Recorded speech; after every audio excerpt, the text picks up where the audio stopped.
Kama utabahatika kuisikiliza hii video siku ya leo, naomba uisave hii video kwa sababu itakusaidia. Hakikisha unaipitia hii video kila wiki mara 1, 2 au 3. Unaona hapo ulipo? Unaona watu walikuzunguka, waondokee mwanangu. Wewe waondokee tu. Kama wana mchangote maishani mwako, waondokee. Amini ya kwamba chukua maamuzi magumu, waondokee. Usitake kujua watakuchukulia vipi. Mwanangu, haya ni maisha yako na ni maisha yako peke yako. Ulikuja peke yako, utaondoka peke yako. Kajitafute, kajipambanie. Sijui itachukua muda gani, ni mwezi, miezi miwili, 6, mwaka, miaka.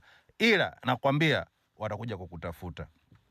Sasa hivi waondokee, usiwatafute. Mimi nakwambia kupitia experience. Oya mwanangu, mimi kuna watu nina zaidi ya miaka 20 sijakutana nao. Na sasa hivi wananitafuta. Zaidi ya miaka 20. Kwa sababu gani? Nilijitafuta.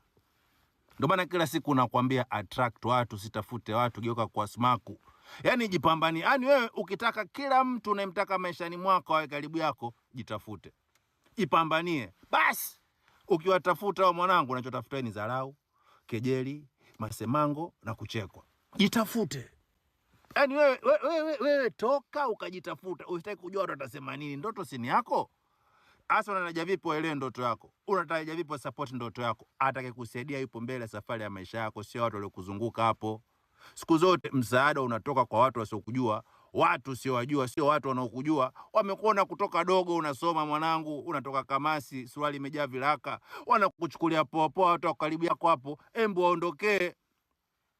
Mimi hapa sasa hivi video kuna watu kibao wanaonijua na view. Watu nimesoma nao na ni zaidi ya miaka 10 na iliyopita. Nakwambia hii video kuna watu wanaonijua wana view ambao nina miaka zaidi ya 20 sijakutana nao.